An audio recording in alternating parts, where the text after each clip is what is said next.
Okay. That background is not from Uganda. No, it's not. It is mountainous there, but not snow-capped. Good observation.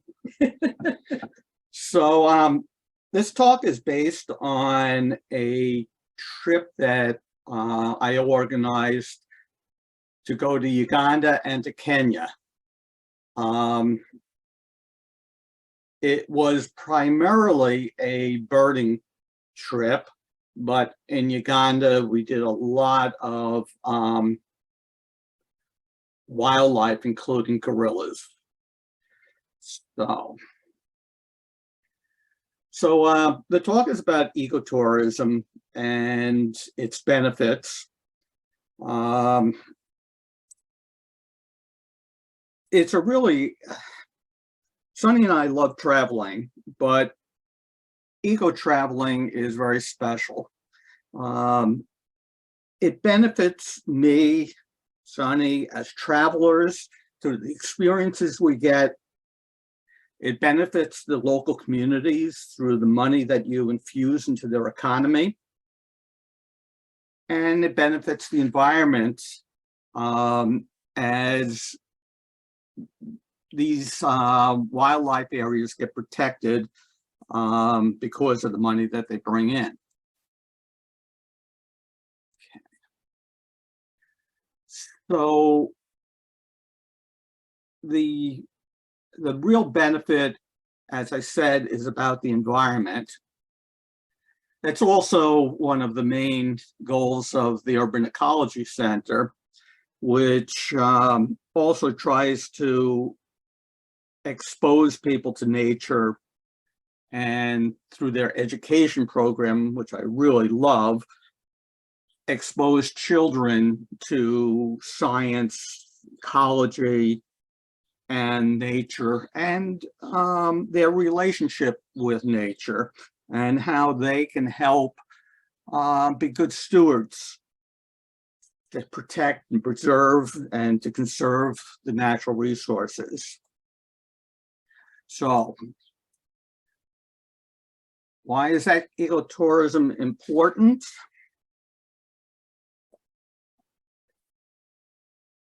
It focuses on nature.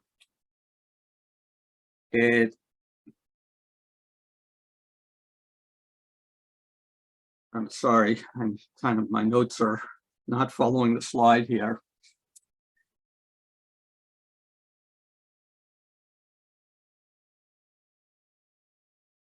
Okay, there we go. So I will be talking about how this trip does all of these things. There was a group of us of just 4. It was Carolyn, her son Charles, and my wife and I, and our guides. We had one guide that traveled with us throughout Uganda, and then another guide that specialized in high elevation birds that joined us for a little while. So what I found is working with a local travel agent really helped in many ways, because they knew the environment and they would work with you to hire local guides who were specialists in the interests that you had. You didn't have to hire bird guides, but we tended to hire local guides that had gone through a training program. Most of the bird guides that we worked with could identify the birds by sound. They could identify and tell us where in the canopy we might find them. They were really good spotters, which in the growth of a tropical area was very important. Many times they would use a laser pointer being careful not to put it directly on the bird, but have you find the bird. They were very, very patient. He'd often ask, have you seen the dot? Can you see the dot? Can you see the light? Can you see the light? And often I couldn't see the light. And then when I did, I felt like I was having a religious experience. Oh, I see the light. You know, it was really funny. And most of them are very good about knowing the English name as well as the Latin name, which really didn't help me a lot. But so these are some of the guides that we have used. And these guides, whoops, let me see if I can figure out how to go back. Yeah. Everywhere we go, we try to hire local guides. You can see on the right-hand side that in Kenya, Dennis Casper and a friend of his from Switzerland, Carolyn, her son, and here we had a driver as well as a guide. Some of these guides, like the Mindo guide in the middle, they're trying to establish a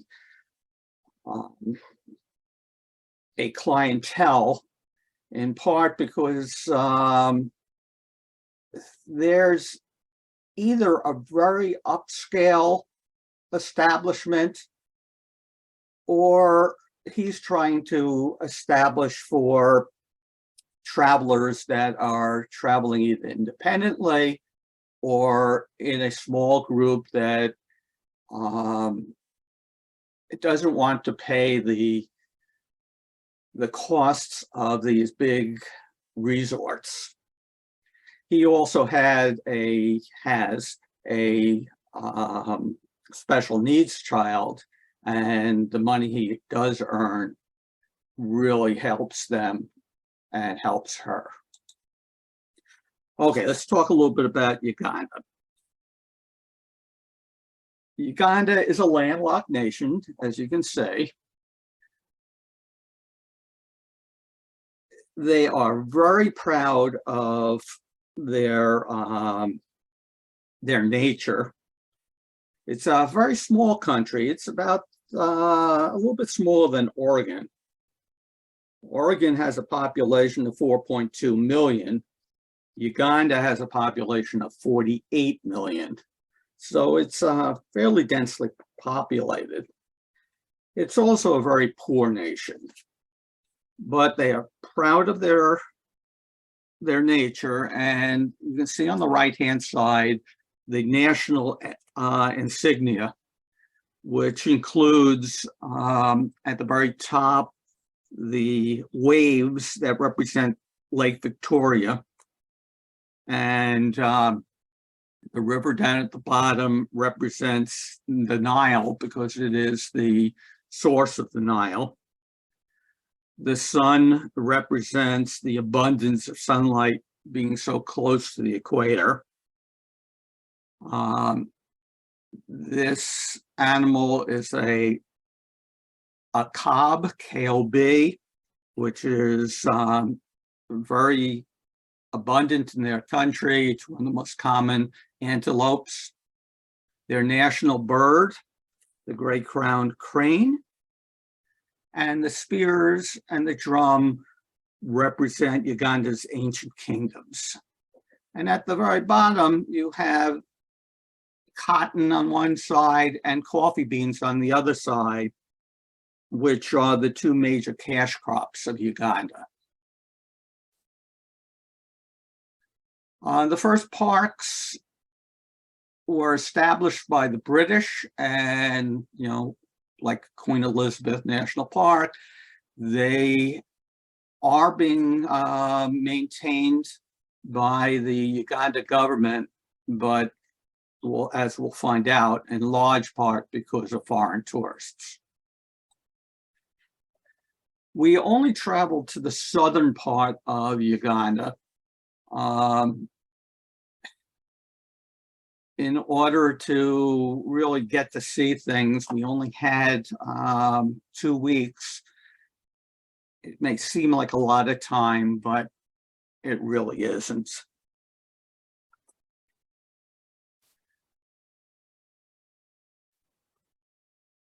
Okay. There are a lot of private nature reserves in addition to the national parks. And you can see some of the animals that we saw them in the first couple of days. And I'll talk a little more about each one later in the presentation. This green-blue turaco is about 28 to 30 inches in length. It's rarely on the ground. You can usually see them in trees eating fruit of some sort, as this one here is.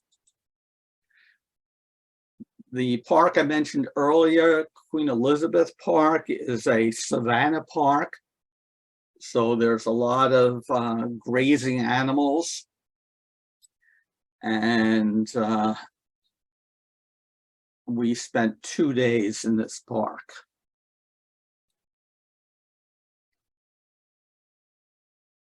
So each night, the guide would sit down with us and we enter into a checklist our observations. The guides could also share a lot about each of the birds that we would see. So for example, this bird, the hammerkop, which has like a hammer head. One of the things that we were taught is that they have the largest nests in Africa. Their nests can be as large as 8 feet across. They use about 800 sticks plus grass. They breed all year long, and both sexes help build that nest. And most surprisingly, they build 4 to 7 nests, abandoning one if a predator takes up residence. We also saw a lot of primates, which was the second focus of our trip.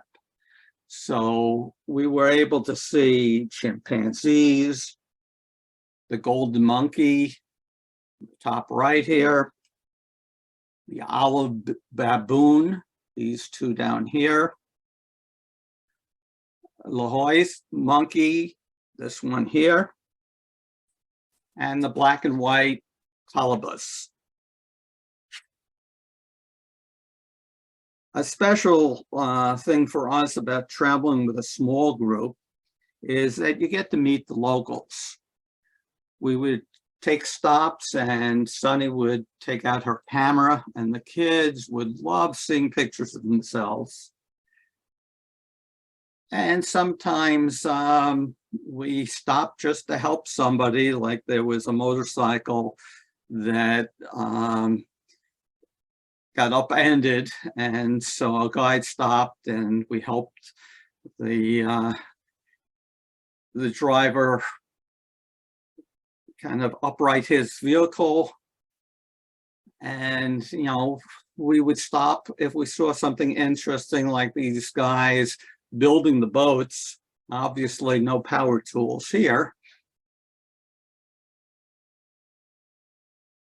And then this park is home to more than half of the world's endangered mountain gorillas. Burundi. The problem in Uganda is that they really don't have much money to maintain their parks. Their budget is $35,000 a year. To maintain the parks, to hire all the all the rangers, that's just not sufficient. So what they end up doing is generating a lot of money from park fees. Locals pay very, very little, but foreigners are really the hosts that provide money to offset the costs and to help make the parks accessible for locals. So for example, a gorilla permit costs $600 per day per visitor. That may seem like a lot of money, and it is, but it does help really preserve the parks. Without that money, most of these national parks and a lot of the wildlife would be threatened. The other thing that happens with some of this money is the money is used by the parks to start education programs in the community. The children are taught about conservation, and they often go home and share that with their families.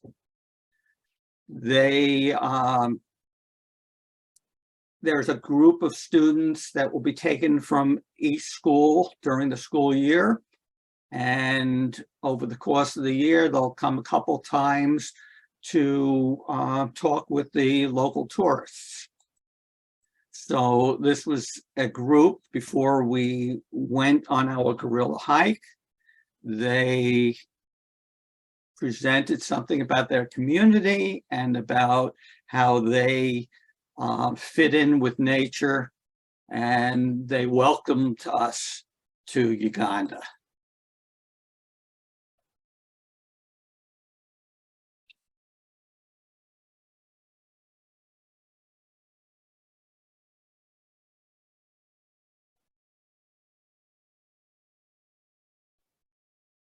Is there supposed to be sound with this? Yeah, I don't know. Yes, there was supposed to be was sound. I don't I know. don't think you're sharing the sound. See if I can figure out how to do that. Yeah, if you stop sharing and then go to share screen again. And then there's like a little checkbox at the very bottom that says like share with sound. Okay, looking. stop sharing.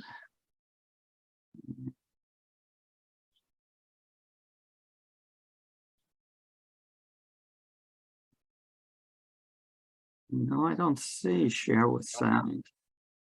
Unless the share altogether. It'd be on the bottom left.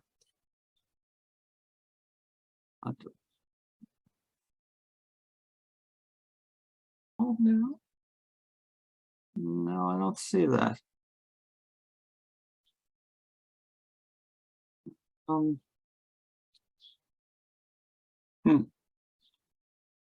Well, I will try to narrate a little bit. Yeah, it's about the assignments. Um,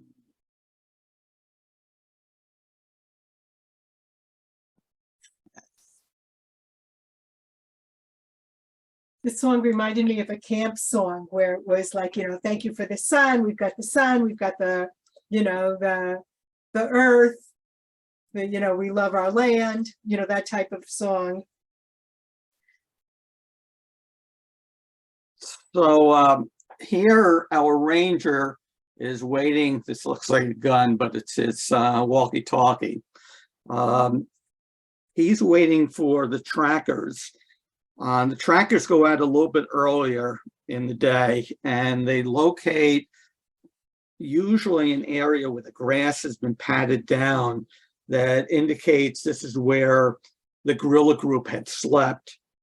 And then they will track after them. And there are enough trackers out there that they look for 7 different groups of gorillas. There are nearly 50 groups in this park, but there are 13 of them that we can come and visit that have seen people and are not terribly skittish. They are very careful, though, to limit your time with them. You can only visit for an hour.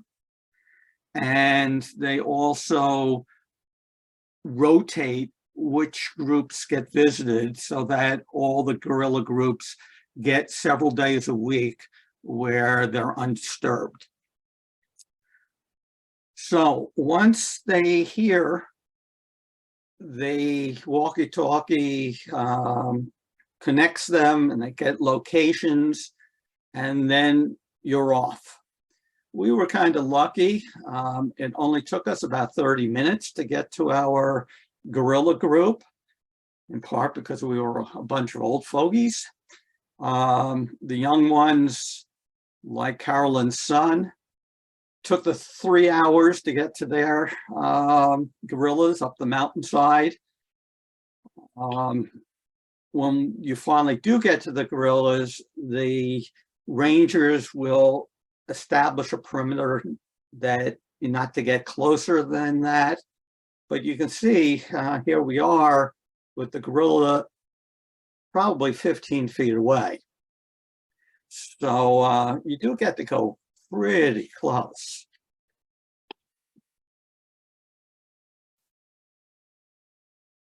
Okay, let's see, I lost my page again. 1 second. Okay, this is an adult silverback. He's the alpha of the group. And one of the females. He's the only member of the group that's allowed to mate. All of the children will stay in the group, but adolescent males must stay on the perimeter and avoid any of the females. He may, if he decides when he's old enough to leave the group, and he'll get larger and stronger. And if he gets strong enough, he may challenge the alpha of a group. It doesn't have to be his own group. The challenge, if he wins the challenge, he becomes the alpha of the group. And usually if he succeeds, he'll keep all the adult females, but kill the young and the deposed male. It may sound very cruel, but that's nature. So here we see the young gorillas that this troop had about 14 gorillas in it. And the young are like children. And there's really only a little bit of noise here with the leaves being broken. But they'll sit there and wrestle with each other. And what we thought was very interesting is this little one pounding his chest, kind of practicing what he's seen the adults do. Oops, let's see. Okay. But this gives you kind of a view of the gorilla troop. They'll be spread out over maybe 30 or 40 feet. And they aren't particularly shy. Some of them will come fairly close and the guide will say, just don't move towards them. As long as they don't seem threatened, you are free to observe. This group also happened to have a graduate student observing. They do allow several university students to observe in the park each year. So they can study and learn whatever they can about the gorillas. So these $600 help pay for those rangers, trackers, the office workers, the education coordinators. And they do create a lot of local jobs in the lodges that you stay in, you know, the housekeepers and the receptionists, etc. So your money is really helping the community as well as the park. This is one of the lodges, our lodge in Buwindi. It was within walking distance of the park. Very relaxing. It had a veranda that we could sit out on. You got your meals here. Beautiful garden setting that we did a lot of birding from. Some of the lodges have little private individual cottages like these. We found all the cottages to be very clean, comfortable, and very varied, different scenic areas. Some of them were actually quite luxurious. This one we had our own, what do I call those? Jacuzzi? Yeah, no, it's not a jacuzzi. Well, anyway, it's your own private pool in your, Where you could see then the elephants that were passing because the national park was right outside. yeah, so what you could be in the pool and watch the animals go by. All that's between you and them is a barbed wire fence. Fortunately, that seemed to hold them.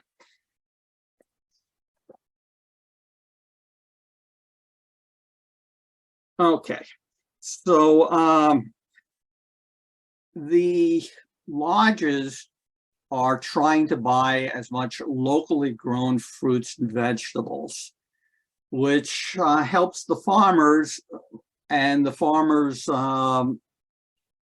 see the benefit of having the park close to them and and helping to protect the park. There was one community venture that was set up by a local student who had earned a scholarship to go to a English university. And when he came back, he established this cooperative that would train women and HIV survivors and relocated Batwa, which are the pygmies. They got some financial support from this organization called CIBC, which is a community development project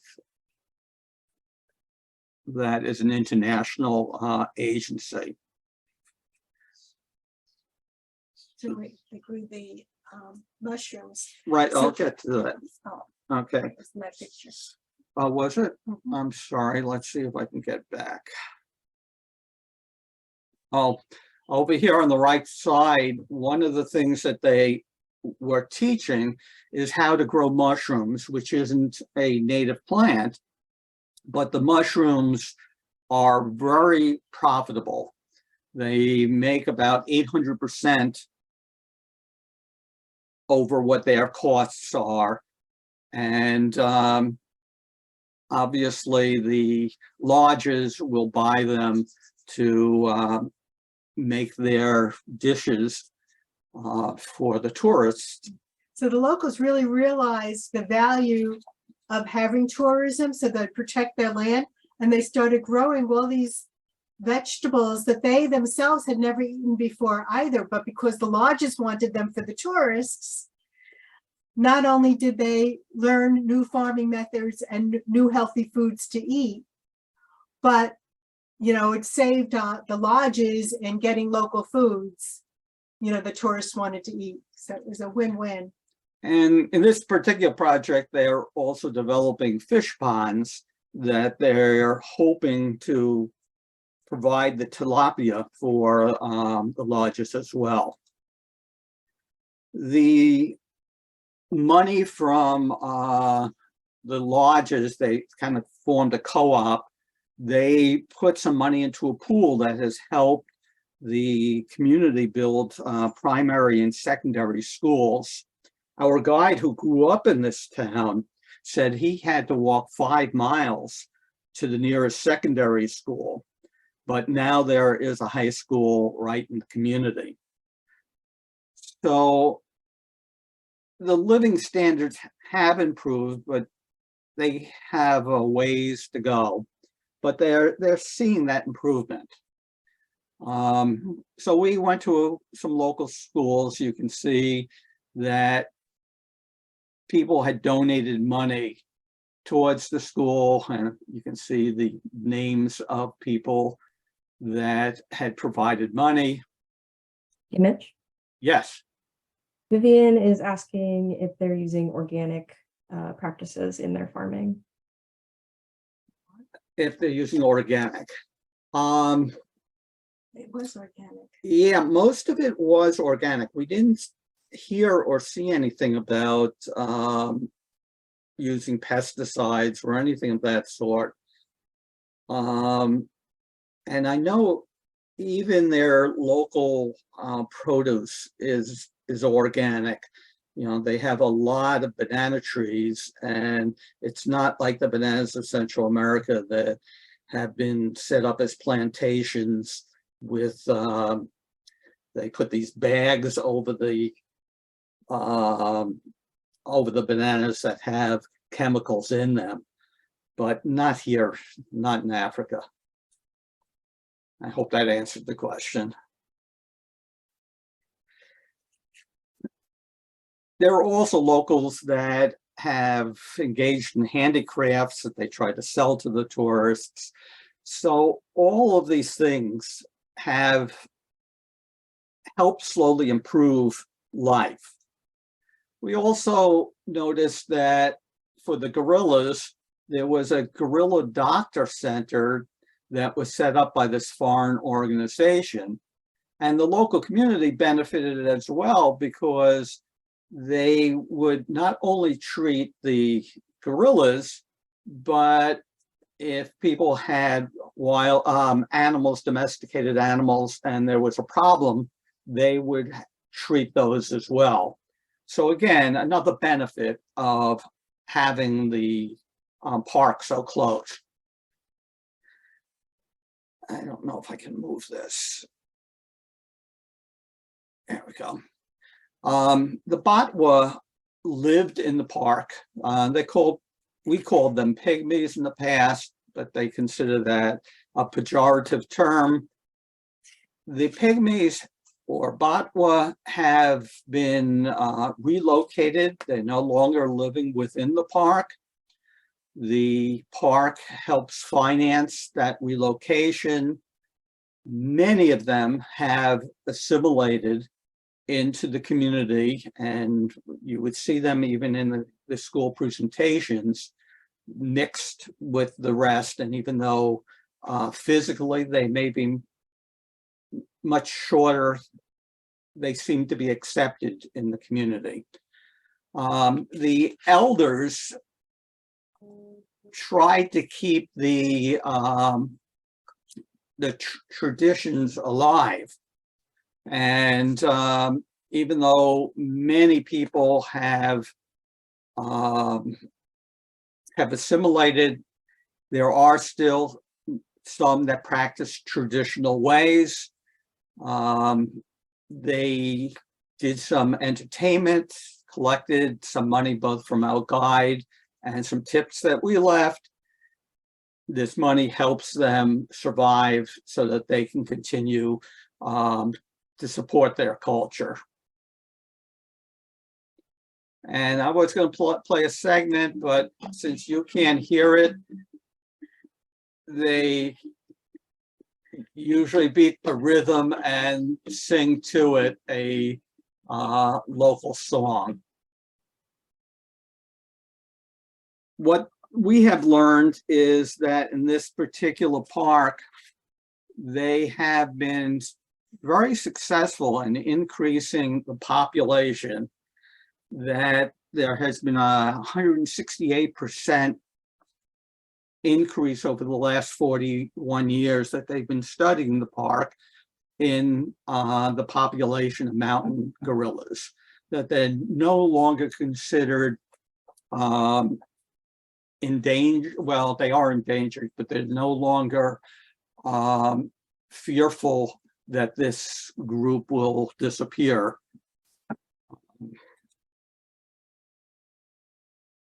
This mountain that we could see from our lodge in southwestern Uganda, the tip of the mountain is the dividing point of three countries. To the south, kind of to the left and behind, is Rwanda, and to the right is the Democratic Republic of the Congo, and of course we're in Uganda. When we were on a little boat trip, the guides bought some fish from this local fisherman, and then they told us to watch a particular point, to look and point out cameras there. And we weren't 100% sure what they were doing, but this is what we ended up seeing.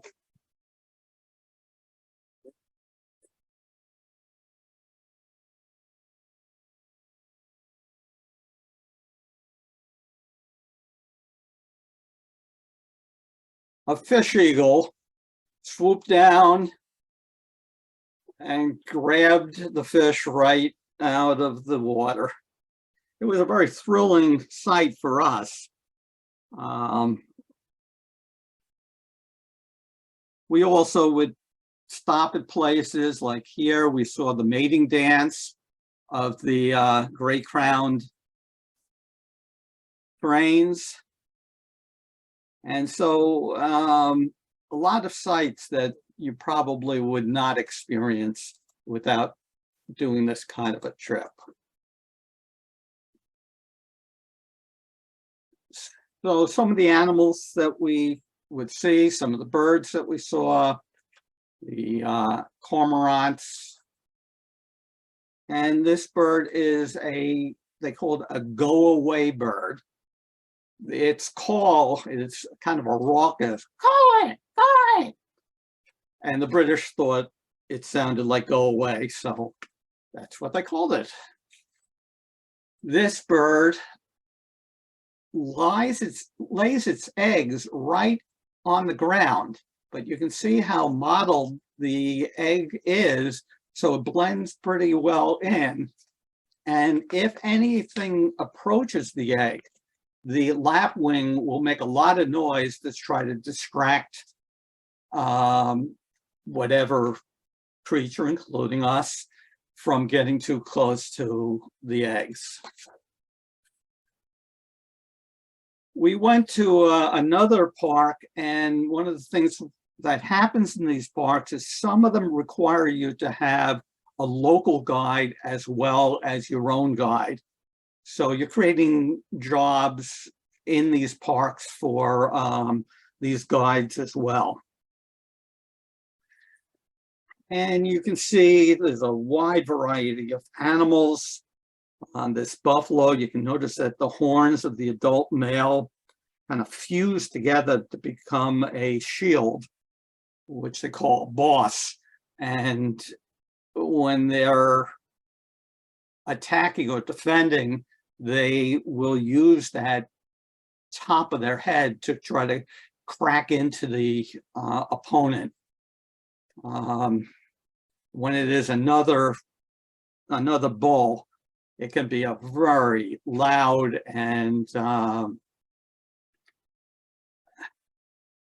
tough experience. The crocodiles, Nile crocodile, they're found all through Africa. This one has its mouth opening, which we found out was a cooling technique, that in the heat of the sun, this helps release some of the body heat. We found out that the elephants always travel in matriarchal groups. The males travel independently and only will join up when they're musking, when they're in heat. The females will treat any child in the group almost as their own. It's not that they'll protect only their own, they protect any elephant, any baby elephant within the group. In this park, there were lions and other carnivorous animals. So we traveled in a truck that had a pop-up roof to protect us and to enable us to take pictures of them. And these are just some of the pictures that we were able to take.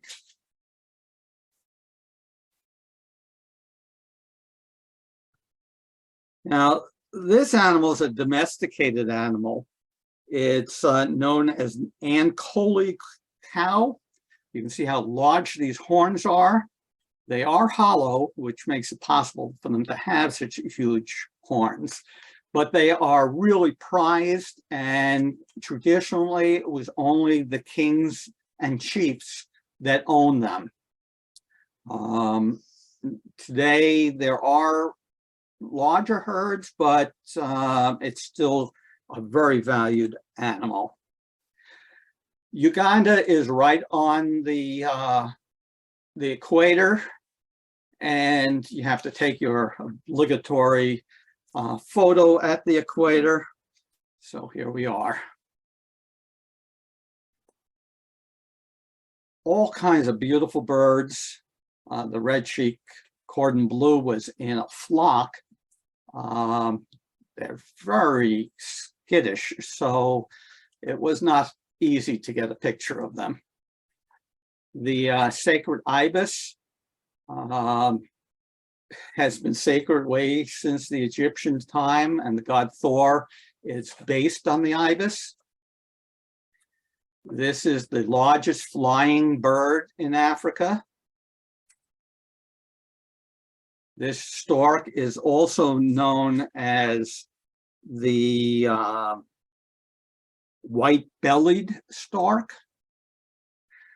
This eagle has usually about 16-year lifespan in the wild, but in domesticated,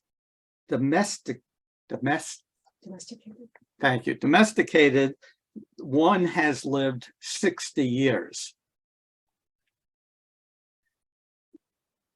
So you get to see quite a few birds, the bee-eater on the left and a starling on the right.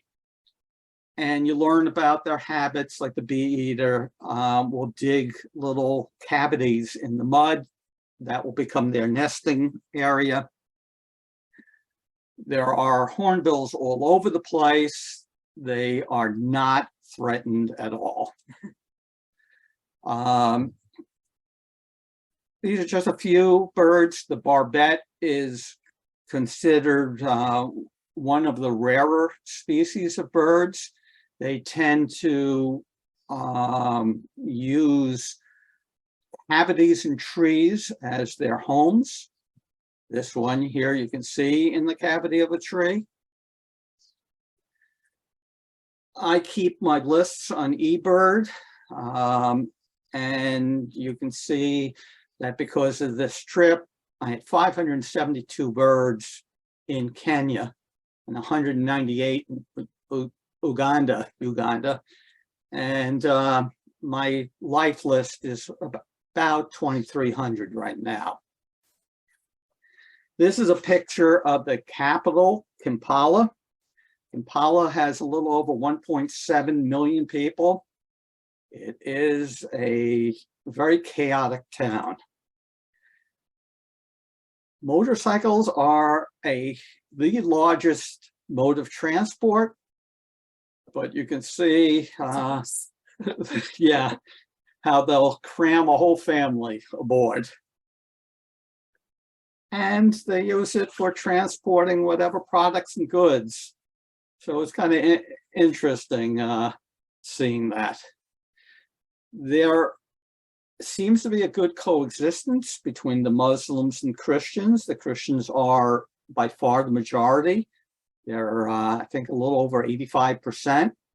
but you can see the minaret, and this picture was taken from the top of the minaret. The thing that was our target bird, we had to get to by going through wetlands.